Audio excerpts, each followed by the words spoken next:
Hello and welcome. I'm Imran Gata, sitting in for Riz Khan.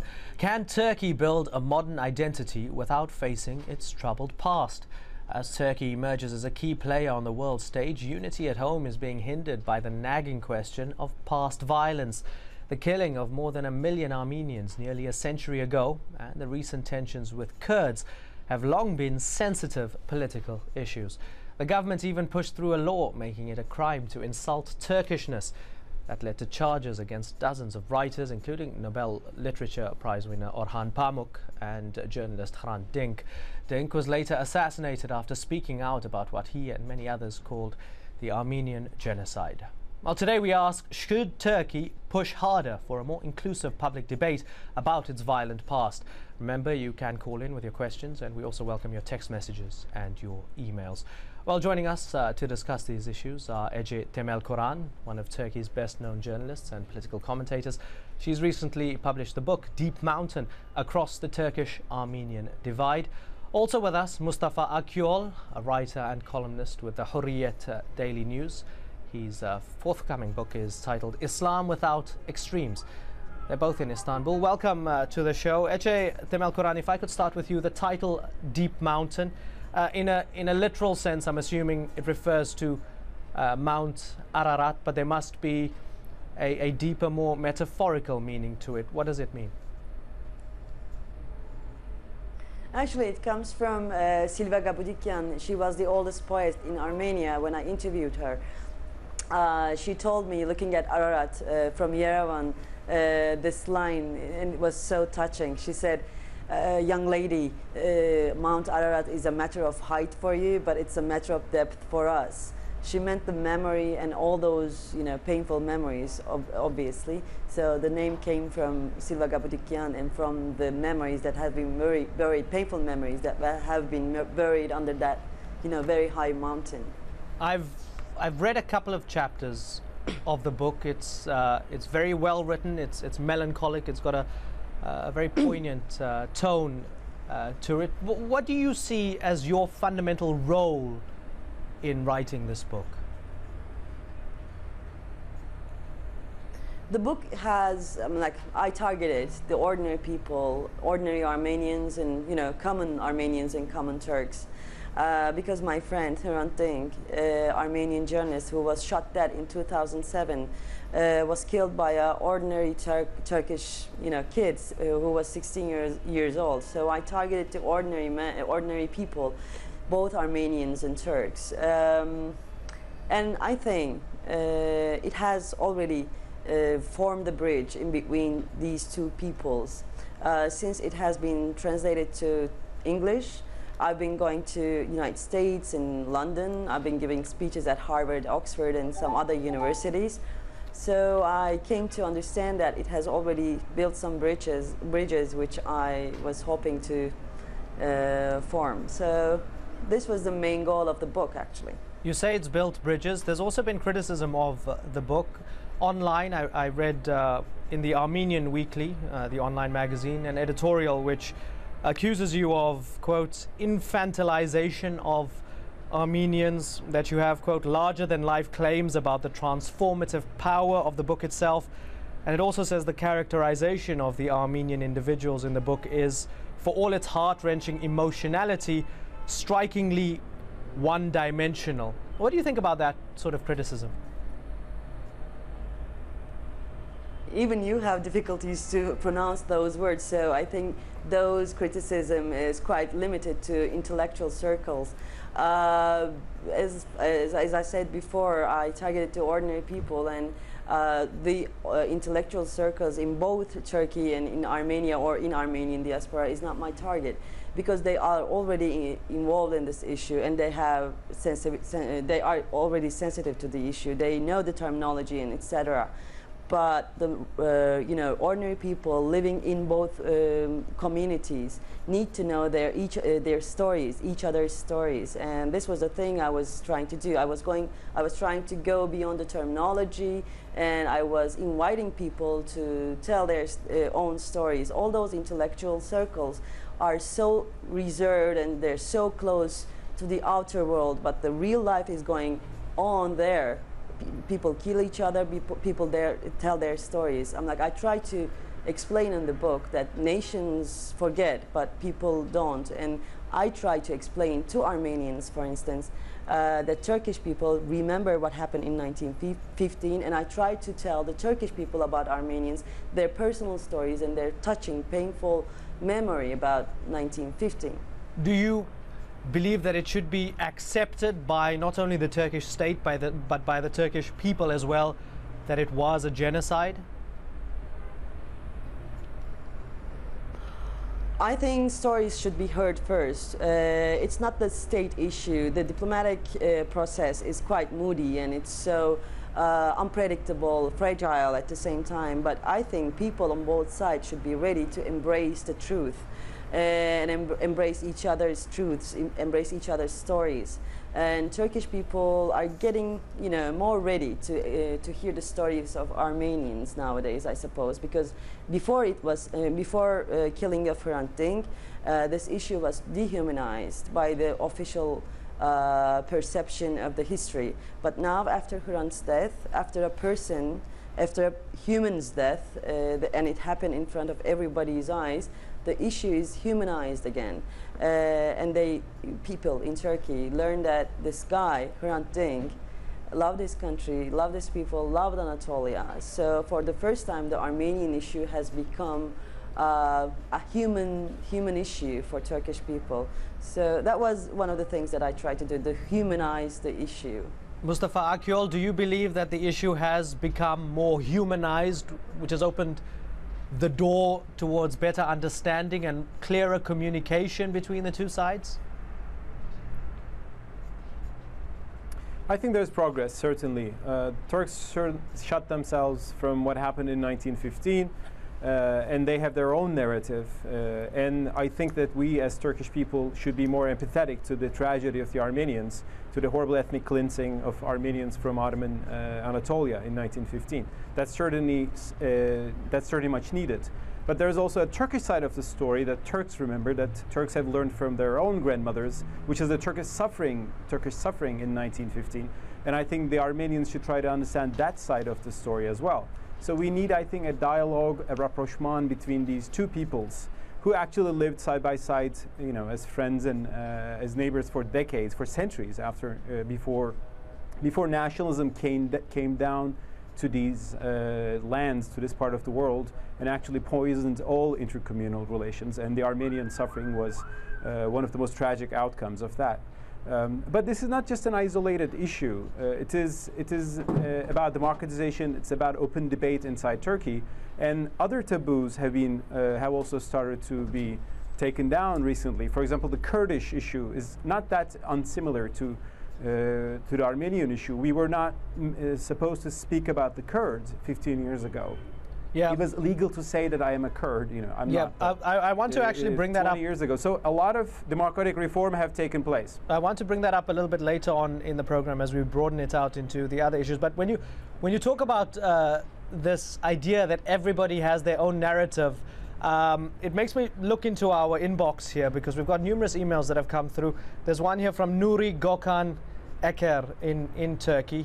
He says, we are proud of our history. If you want to see a history that is ugly, take a look at American, English, French, German, Russian, and Israeli history. Mustafa Akyol, I mean, it does highlight that there's a great amount of sensitivity amongst many Turks when it comes to bringing up the past, doesn't it? Certainly. That email certainly has a point. My faith is that no nation's history is totally clean, and every nation has to look its past and see some of its mistakes. And that's an evolutionary process that Turkey should state. It's not a revolutionary process. It's not just one day we will wake up and think differently on what happened to the Armenians. It's about remembering the past and seeing both sides of trouble. Generally in Turkey, there is a big tendency to believe in conspiracy theories. And many people in Turkey, the most nationalists, but even ordinary people, think that there's a conspiracy behind labeling or defining what happened to Armenians as genocide. They see this as a political design to take land from Turkey to create a greater Armenia. This might be totally unrealistic, but still many people believe in that.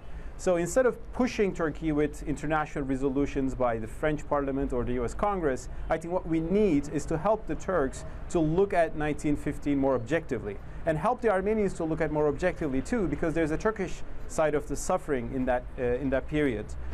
Turks only remember that side, and Armenians remember only their side.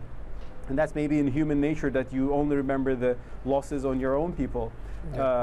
And I think we need more openness, more dialogue to come to a fair solution and understanding about this issue. I just want to go to Ece one more time before we take a break. Ece, there is a sense of irony, is there not, given that the legal scholar who actually coined the term genocide, Raphael Lemkin, actually based his definition of genocide on the events of 1915 and what the Young Turks actually did to the Armenians. Why do you think there's such a great politicization of the word genocide and the politics of naming? Is it because, as your book I think suggests, it deals with the foundation of the modern Turkish identity? At that time, Turkey was carving its new definition of itself and its own patriotism and nationalism.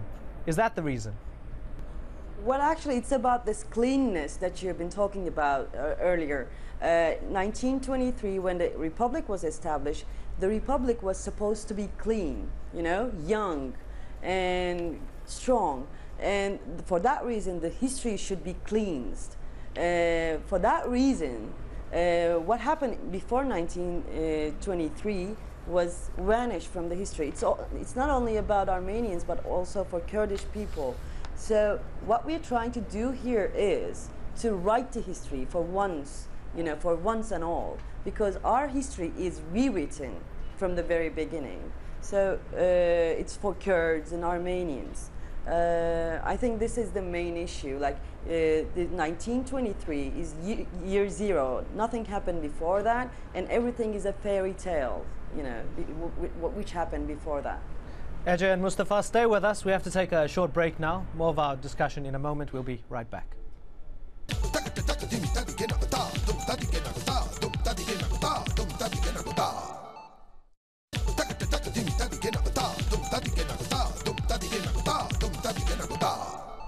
Welcome back to the show. We're talking about the challenge faced by Turkey to reconcile its past with its present. Joining us from Istanbul, our writer Ece Temelkuran and journalist Mustafa Akyol. Let's get back to the discussion. Mustafa, when we talk about the Armenian diaspora, I know there's a lot of hostility within Turkey towards the Armenian diaspora, particularly those who call for reparations and those who call particularly for money. I was just looking at the papers yesterday, December 15th, reports here that descendants of Armenian victims of the events of 1915 seek $65 million from Turkey for seized land. Two of those people are based in Los Angeles, one based in Washington. These are people with title deeds to the land. It's almost another discussion, isn't it? It is, and actually those demands make it harder for Turkey to look at 1915 as objectively, because it convinces many people here that this is a political game, a plot played against Turkey. And I think instead of just having this anti-Turkish campaign, the Armenian diaspora would make a better job for itself and for Armenia and for Turks as well if they try to engage in a dialogue with the Turkish community. The Armenians living in Turkey are actually more realistic about these things, and they understand there is a strong nationalist, a very nationalist tradition in Turkey, and such moves to that I call Turkey bashing sometimes only helps nationalism get stronger in Turkey, and it doesn't help a reconciliation. If Turkey will look at 1915 more objectively, more fairly, and more self-critically, that will be when Turkey becomes more convinced about what happened. Unfortunately, that conviction was not possible before because we were not even able to speak about this. There were laws. Things have changed in the past decade with the EU process under the current government. Several important democratization steps have been taken. So we can hold a conference right now in Istanbul saying that what happened in 1915 was genocide. Well, that's a view held by some Turks, not many Turks. And the question is, just helping Turkey have a real, honest discussion about this, and reaching to the Turkish mind and heart would be the best thing for the Armenians to do. When they organize an anti-Turkish campaign, it only makes Turkey more reactionary, more defensive on these issues. Ece Temel Kur'an, there's also criminalizing genocide denial, something that we've seen particularly in France, throwing people into jail for denying that it was genocide. Do you consider that as something that would help or hinder the process of accepting the events of 1915 and also the process of reconciliation? All that, highly politicization of the issue doesn't really help. I mean, like the diaspora issue, for instance, that you brought up. There's a propaganda in Turkey saying that there are good Armenians and there are bad Armenians. Each April 24th, the anniversary of 1915, there's a classic approach of TV channels to the Armenian issue. They run to the Armenian coffee shops in Istanbul and they ask the Armenians living in Istanbul, what do you think about this resolution which passed from American blah blah blah? And they go like, and the Armenians are quite silent about it, and they say we don't really want to go in that la la la. So that is the good Armenian for Turkish official state of mind. And there are, even less worse, what do you say, less bad Armenians who are living in Armenia, who are poor, who are not really loud about 1915. And then there are, bad Armenians who are living in Europe. And then there are the most evil Armenians who are living in LA, for instance. So this kind of propaganda coming from diaspora strengthens that perception. In that sense, I'm like, all that kind of politicization, the things, the law that was about the past in France as well, are quite harmful to the dialogue that we're seeking for, that we're desperately seeking for. All these, diplomatic ups and downs are, ruining our efforts to the goal of dialogue. And there are people on both sides, on Armenian side and on Turkish side, who are genuinely looking for this, situation to talk, a new discourse to keep the relation going on, because we actually need a new discourse. Yes, I mean, you say there's diplomatic ups and downs. Turkish-Armenian state relations seem to have had a thaw in 2009 with those protocols, but since then they seem to have gone backwards, sadly and interestingly enough. I want to bring up something else, Ece, the Kurdish issue, and whether you think there are parallels between Turkey's relationship with its past as it relates to the Armenians and its relationship with its Kurdish population, who, we mustn't forget, are Turkish citizens. What do you think? I've been writing about Kurds since I was 19. I'm like, since 1993. And it's an ongoing live conflict, whereas Armenian issue is something else. But I came to, be in this Armenian issue quite recently, like in 3 or 4 years. And I learned that Armenian issue is even more, in code, dangerous than Kurdish issue, because it has this very specific significance. Like, it is a very important brick in the wall of establishment. Once you pull that brick, the whole wall of establishment would collapse. That's why Armenian issue is much more dangerous to talk about comparing to Kurdish issue. Kurdish issue is so live, we're in it, and there are ups and downs in that area as well. Like this government has done very courageous and very positive things when it comes to Armenian and Kurdish issue. But when there are ups and downs, it's so easy to go back to the cliche, classical nationalist, or actually ultra-nationalist discourse in both areas. Right. In both issues, I mean. Mustafa, I'm interested, despite the fact that you say the government has taken steps of democratization to open things up, I came across a fascinating study by Mersin University. The PKK conflict aside, it talks about the social distance between Kurds and Turks living in urban areas rapidly widening. In the year 1998, 12.8% of the Kurds surveyed said they would marry a Turk, and 26.9% of Turks surveyed also responded positively to the question. However, this year, 0% of Kurds responded affirmatively and only 1.3% of Turks. It also says in 1998, 0% of the Turks surveyed said they felt that Kurds need to be expelled from the country. However, this year, 9.9% of Turks feel that Kurdish, ethnic Kurds need to be expelled from the country. Are those worrying trends? Yes, they are, to a degree. We have to see that there are nationalisms on both sides. There's a very fierce Turkish nationalism which was imposed and which was created by the state from the beginning of the Republic, which denied the Kurds, which even denied that they exist. And because of that, the Turkish society have been brainwashed to believe that Kurds simply do not exist. And when they saw that they exist, it was a shock for so many people. And that's one side of the problem. And some people still keep denying, or when they see that Kurds as a separate group in Turkey, they have a hard time in accepting them as equal citizens with the same rights for education or to speak their language. That's one side of the problem. On the Kurdish side, Kurdish nationalism is also very strong. It's a late nationalism. They think they have been wronged and persecuted, which is partly true. But based on that, they developed a very rigid ideology. And the Kurdish movement, the PKK, which also used terrorist tactics against Turkish civilians and the military, they also kill the Kurds who are on their side but who don't support their ideology. So there's an authoritarian on the Kurdish side within the Kurdish movement as well.